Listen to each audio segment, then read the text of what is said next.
Welcome back to the Politics with Paul podcast, your home for nonpartisan discussion of political science and civics. I'm your host, Paul Rader.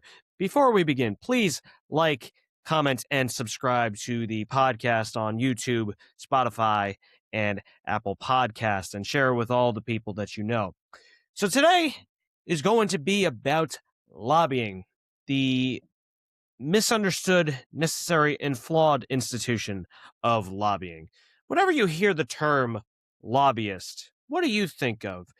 For many citizens, it conjures up images of nefarious and scheming individuals making shadowy deals with politicians that screw over the taxpayer, enrich powerful special interests, and ultimately pull all the strings of public policy. General perception of lobbyists is so considerably negative that some actual lobbyists have taken to calling themselves advocates instead. Now, it's certainly true that some lobbyists are shady, corrupt, or at the very least, self-interested, and some of them downplay the seedy and disreputable side of the lobbying world. At the same time, however, the public misunderstands a lot about how lobbying works, and some have a short-sighted view of what to ultimately do about it. So for today's episode of the podcast, we're diving into lobbying, and that includes the similarities and differences between lobbying and advocacy, some of the misconceptions of lobbying by the public, some of the ways that lobbyists try to sanitize the profession, and why you probably don't hate lobbyists as much as you think you do. Well, let's talk about it. So first of all, is there a difference between lobbying and advocacy? Because some people do make a distinction. Some people say that they're basically the same thing. You can ask multiple people in the professions of lobbying and advocacy whether and how different the two professions are and get a different answer from each of them. In fact, when I was doing more research on this topic to put together notes for it, I encountered some of these differing takes, and the confusion and disagreement become even more pronounced when you include people that aren't lobbyists or advocates. And this could be for a variety of reasons, and they're not necessarily anything underhanded. They might be motivated to differentiate between the two because, for example, lobbying has a much dirtier, more negative connotation than advocacy does, which we'll explore in a little bit. They also might just genuinely be viewing it through different lenses where they're looking at it from legal definitions, because there are legal distinctions between advocacy and lobbying. Or there might be a genuine misunderstanding about what the two are. So it could be motivated differences in the definition of the two, and sometimes it might not actually be motivated, but there can be all sorts of biases at play. Or sometimes not necessarily a bias, it's just whatever the case may be, you ask multiple people if there is a difference between the two. Some of them will say yes, some of them will say no. You ask if they do think there's a difference, you ask them what that difference is. Some of them will say one thing, and some people will say another, and then you have another group that'll say even something else.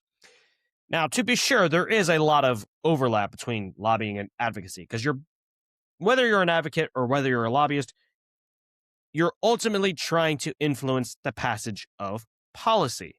It's just the way that you do it can sometimes be different. You might go through different avenues to do it. So the easiest way to think about and define advocacy and lobbying, how you differentiate the two, is advocacy is more just about generally arguing in favor of a cause or an idea, whereas lobbying is attempting to influence a politician on a specific piece of legislation. So advocacy is a lot more general, lobbying is a lot more focused and targeted, and lobbying can be obviously the most common thing that you would think of is to directly contact legislators because they're the ones who are ultimately writing bills. But it doesn't have to be that necessarily. And a lot of times you can't directly contact legislators because they have a whole bunch of people that are trying to get their ear. So you might contact that legislator's staff, whether it's in Congress, whether it's a state legislator. Maybe you contact the president if we're talking about the federal government, or if it's state government, you might contact the governor. You might contact the governor's staff or the White House's staff or employees of government agencies that execute these policies. And you might try to influence the way that they interpret some laws on the books, because there is some, and depending on whether you're talking about a state or federal government, or in which state you're talking about, yes, legislatures write policies, but the executive branch who has to execute these laws, they might have different interpretations than what the legislature intended. And that's a whole other discussion. But lobbying can be contacting any one of those people. And a couple of other differences that you can argue is that advocacy often focuses on general policy beliefs. Lobbying is about more the actual codifying of policies into law. Advocacy also is often more directed at the public, while policy is less focused on the public, is more directly to the people in office. That is not always the case, though. Sometimes lobbying actually does go more grassroots, and sometimes advocating is more direct to people in office. But a lot of times, advocacy will be more public facing, and lobbying is not as much about the public. But again, not always. And also, lobbyists, they can be thought of as more hired, more professionalized advocates in a way, because all lobbyists advocate, but not all advocates lobby. So some more concrete examples of the differences between advocacy and lobbying. Advocacy might be telling a member of Congress or a state legislature how a policy affects constituents, not necessarily saying specifically you need to vote this way on a specific bill, but just saying, hey, here's what's going on in my district and with this group that I care a lot about. Or you use social media and published reports to influence public opinion. For example, think tanks a lot of times will put out published reports and use social media to try to influence public opinion about whatever the public policy is, more in general, not necessarily a specific piece of legislation, but just the public policy in general, whether it's for more gun control or less gun control. That's just one of many examples. Lobbying, on the other hand, is you're asking your member of Congress or the state legislature to vote specifically yes or no on a specific bill. Or you may email, if you have a group who has a lot of members, you might email them if they are subscribed to get email updates from your group to tell them to contact their legislators to vote yes or no. Or these lobbyists might make an online petition that's open to the public to try to get the general public, to push these legislators to vote yes or no. So legally, lobbying and advocacy are distinct in some ways, because there are a lot more regulations on lobbying. For example, generally speaking, you can't give gifts as a lobbyist, and you certainly can't receive said gifts as an elected official. What contacts need to be reported publicly. Some states might be a little looser on that, or some might be stricter on that. Like, does every single email that you send to a legislator have to be reported? Maybe not necessarily in some states, but in other ones, they might require that. As opposed to, like, if you're directly meeting one-on-one with that legislator, you will be required to report that publicly. What specific settings you can meet in. Sometimes they have, like down in Florida, there's sunshine laws where you can't just have a one-on-one meeting. It has to be out in public. And if you are out in public, you have to have somebody else there with you, which it's a very oversimplified version of it. But depending on what state you have, there might be more open access laws in that regard, or how much of your business has to be made more public. That can differ between states and what those regulations are. Whereas in general advocacy, a lot more of that is protected by First Amendment free speech rights. When you're advocating for something, you don't really have these kinds of regulations. Now, obviously, in certain contexts, advocacy will then start looking like lobbying if you do that. But advocacy, for the most part, because it's just generally advocating for something, it's not as the rules regarding that are not necessarily as stringent. But that's the legal side of things. In practice, lobbying and advocacy can and often do look and operate the same way, because many lobbyists also advocate for the general policy position, in addition to saying you should vote yes or no on this specific bill. And then advocates often will eventually lobby as well, or try to influence members of the public to lobby or contact their legislator regarding a bill.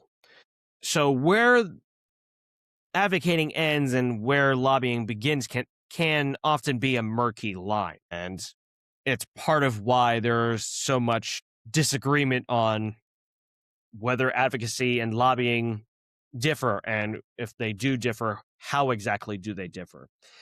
And of course, a lot of lobbyists call themselves advocates as sort of a semantic way to avoid negative connotations of lobbyists. They are lobbyists, even if they don't want to actually say it openly, because of public perception about the profession of lobbying. But once again, it is still partly a divide in how people perceive how different and similar lobbyists and advocates are. Some of those lobbyists that call themselves advocates might genuinely see themselves as advocates, even though they really are still lobbyists in the end. And another way I've seen them differentiated is that, and this was part of a LinkedIn post I saw that sparked a lot of this idea for this episode. Basically, the differentiation it made was that advocates speak for those who can't, while lobbyists speak to improve policy for everyone. Now, can you tell that distinction was made by a lobbyist? But I do take some issue personally with that distinction, because advocates absolutely can also speak on an issue for people that do have a voice. It's not just for people that don't have a voice. And you just arguing in general for a policy doesn't always have any regard to whether the people affected by that policy whether they do actually have a voice or not. And even if the people that advocates speak on behalf of don't have a voice, they may be represented by an organization that does have a voice. So again, where is that line between lobbying and advocacy? It can be very murky. And as much as I'm trying to make it as obvious as possible what that distinction is, it still can be difficult to do for me as well. But basically, just generally think of advocacy as your generally arguing in favor of an idea or a cause, whereas lobbyists are attempting to influence a politician directly to vote specifically yes or no on a specific bill. That's probably the most succinct way to differentiate the two. But what exactly is the role of a lobbyist? Because oftentimes the public boils down a lobbyist role to overly simplistic phrases and terms. Maybe they'll just say as, oh, lobbyists, they just tell politicians to vote this way on a bill to receive X amount of campaign dollars, and then politician votes this way. Or that lobbyists write all the bills for legislators. In some cases, they do write the bills for legislators, but that's not the case in every situation. Or that lobbyist does X dirty thing and politician wants more of that, so they vote the way that the lobbyist wants. Now, in certain instances, maybe each of those things is a true statement, but like many things in politics and political commentary, those are overly simplistic ways to look at things. Because lobbyists have a lot of different responsibilities and duties that they perform. One of the most common ones that you hear lobbyists especially tell you is that they educate politicians on what is going on in that industry. And they do. They legitimately do educate politicians on certain policies, because politicians, even though we often want them to have 100% of the answers all the time, they don't have all the answers, even about, the industry that they're most involved with. Like if they came from farming, for example, or from an agricultural background, and they're in office, or if they're from an engineering background or whatever the case may be, even if you're an expert in your field, you can't know about everything that's going on. And as an elected official, you have to know at least a little bit about a whole bunch of different things that are going on in regards to public policy. Yeah, you can be very specialized, but there are so many things that government policy has to be involved in to some extent that they can't possibly know everything. So lobbyists do have that function of legitimately educating politicians on, hey, this is what's going on with this public policy. This is how it's affecting my client. This is how it's affecting my constituency that I'm from. Lobbyists also act as a liaison between government and the private interest that the lobbyist works for. It's not as simple as just that specific interest talks to that elected official, because that interest has a lot of other things that they're on their plate that they're dealing with. So they'll have somebody specifically geared towards government affairs, and they'll send a lobbyist to talk to that elected official. And then obviously lobbyists are, at least theoretically, supposed to have more of a way with words. So they might be better at convincing an elected official about the merits of their ideas and their causes and their bill that they support, versus if somebody else from the industry, like if we're going to agriculture again, somebody who's a small business owner that deals with agriculture and farming, they might need somebody who actually can be capable of conversing directly with that government official to more effectively influence them to vote a certain way on bills. Lobbyists do also write some legislation, but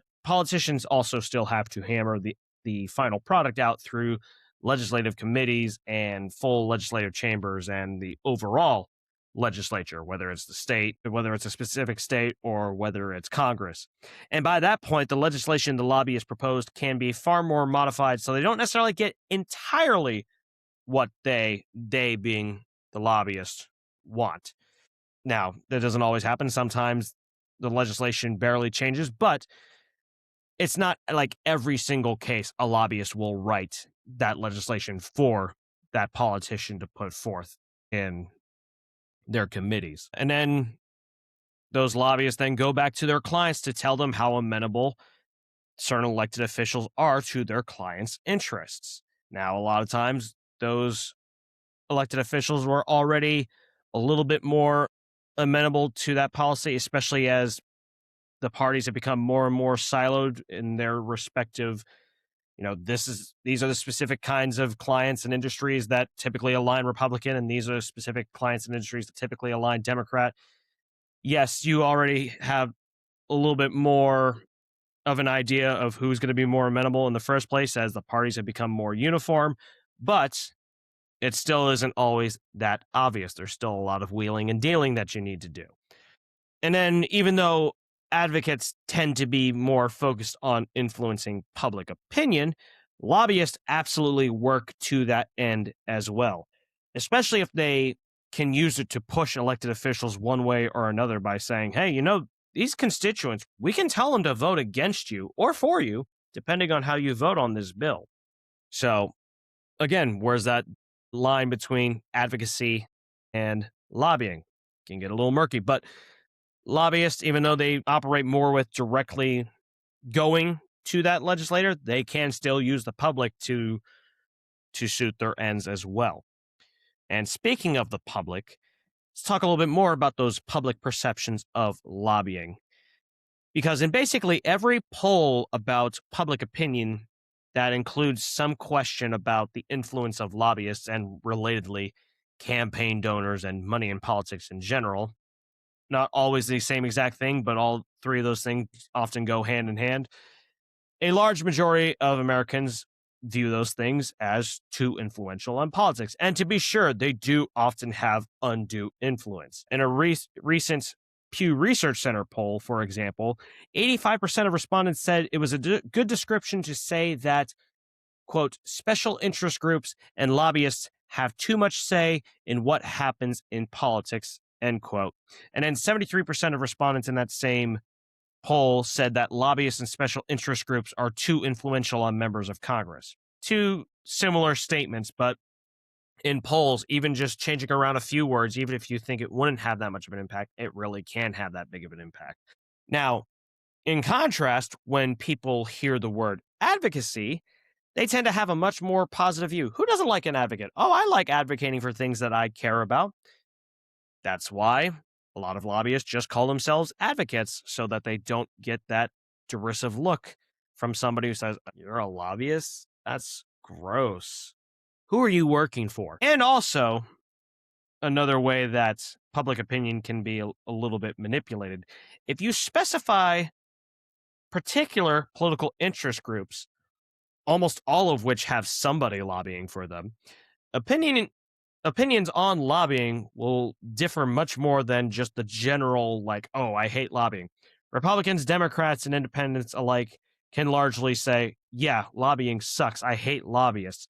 But if you take specific groups, like if you're a conservative, the NRA, if you're liberal, Planned Parenthood, even nonpartisan groups that independent, middle of the road independents may support, suddenly if you talk about those specific groups, even though they lobby, you'll see certain groups, depending on what their party or ideological persuasion is, they'll suddenly be a lot more amenable to lobbying. A lot of it is the whole, people generally hate lobbyists, but they're going to be much more okay with it if it's a group that they support. So if it's a conservative Republican, they'll say that Planned Parenthood has way too much influence, but they probably won't say that about the NRA. And if you're a liberal Democrat, you'll probably say that the NRA has way too much influence, while Planned Parenthood is okay.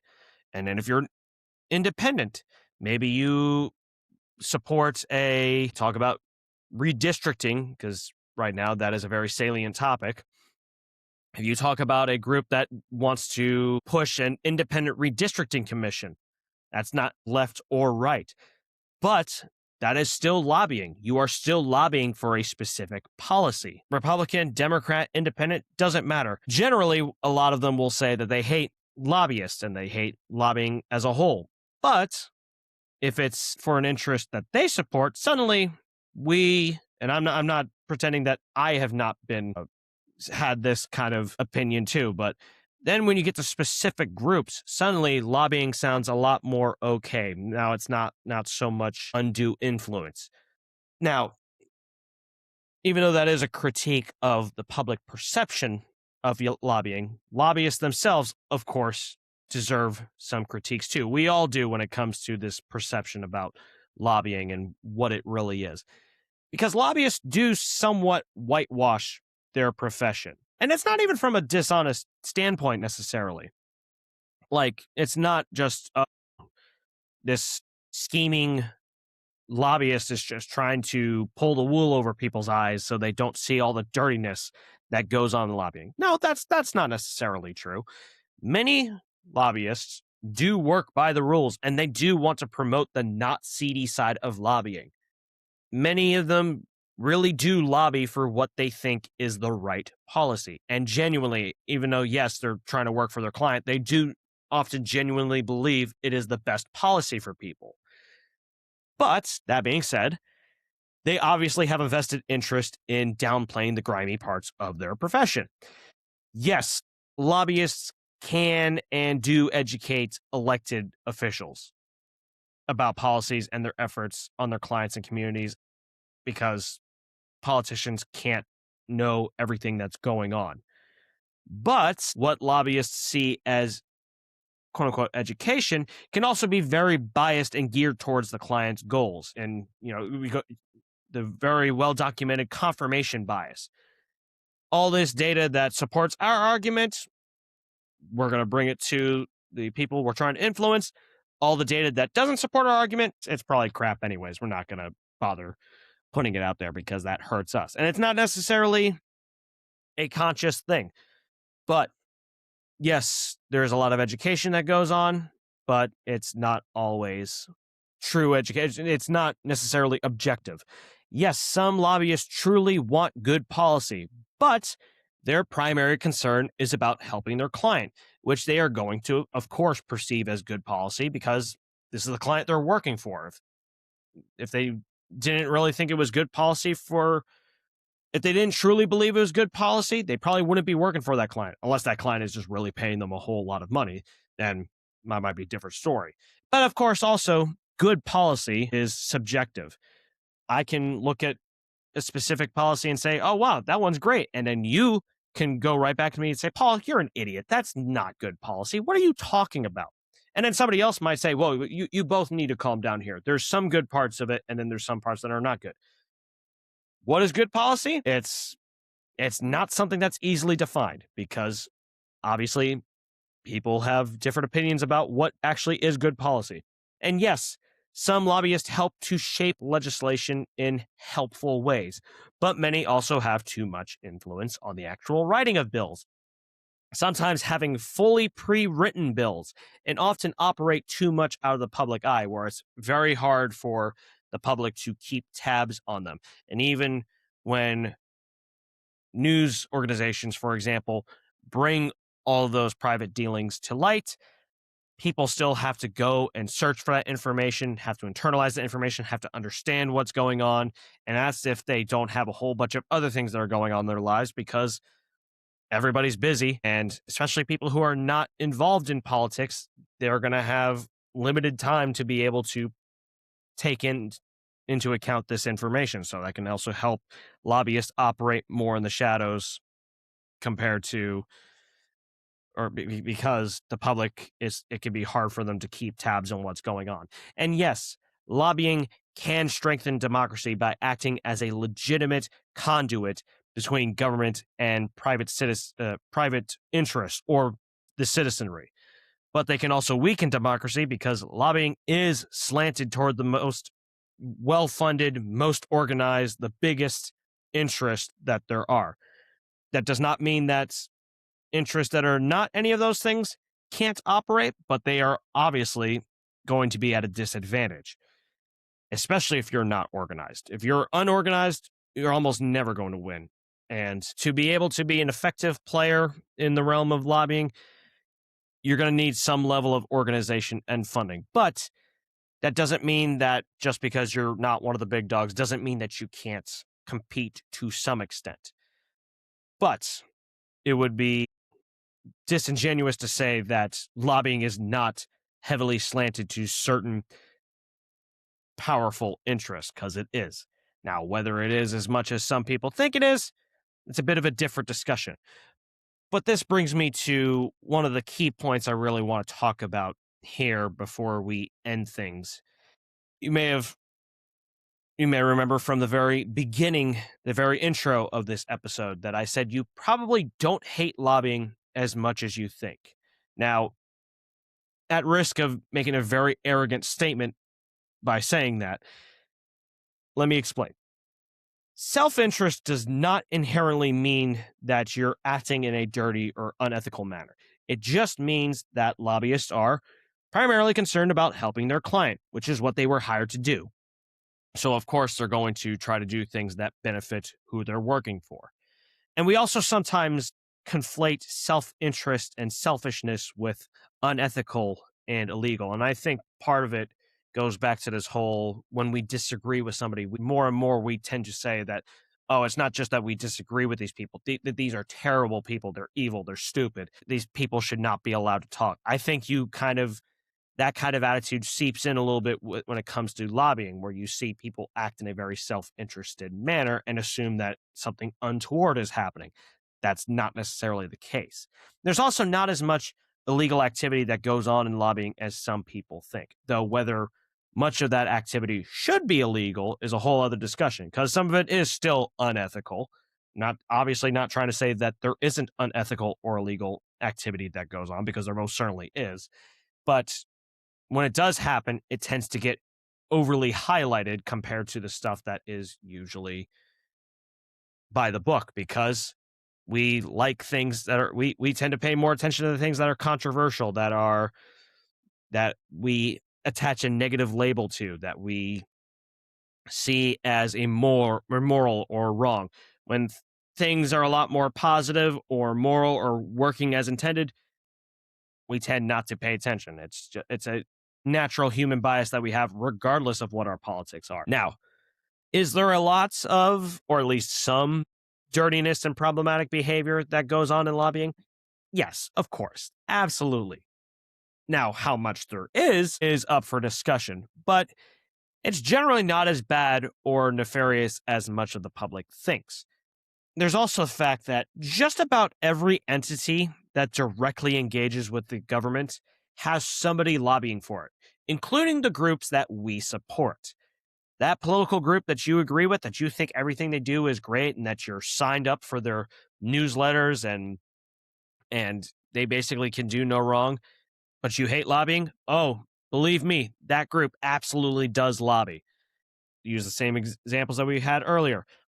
If you're conservative, the NRA, you might be very supportive of. If you're liberal, Planned Parenthood, you're probably very supportive of. Guess what? Both of them lobby. Even nonpartisan groups lobby. No matter how much you support that policy, how good you think that policy is, and no matter how much you hate lobbying, guess what? That policy has somebody lobbying for it. And it's not just specific political groups. That politician or candidate you support, guess what? They court lobbyists. No matter what they say, a lot of people talk a big game about how lobbyists have undue influence and I can't be bought and I'm always going to listen to the will of the people. That's not true. I'm not going to say that they don't try to listen to the will of the people, but anybody who tells you that they can't be bought or that they're never going to listen to special interests, that's just not what's going to happen. There are going to be lobbyists that have their ear. It might not be the usual groups you think of, but they will still listen to lobbyists. It's going to happen. So, and a lot of times it's the people who make the biggest fuss about lobbyists are the ones that are most beholden to them. Because, of course, nobody wants to admit that they're beholden to special interests.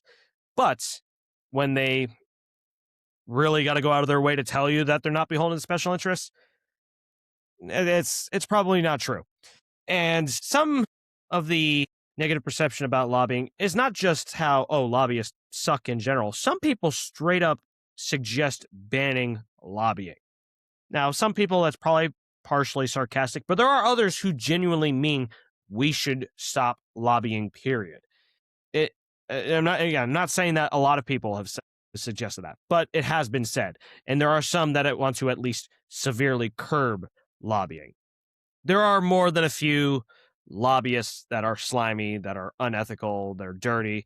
Some even break the law. They don't just act unethically, they actually act illegally. But trust me, you don't really want lobbying gone or too heavily restricted. And here are some of the reasons why. Number one, you can't fully ban it anyway, because there are too many powerful interests that would see to it that does not happen. But more importantly, number two, the implications for First Amendment freedom of speech and the ability to petition governments would be highly negative because those rights are being infringed upon.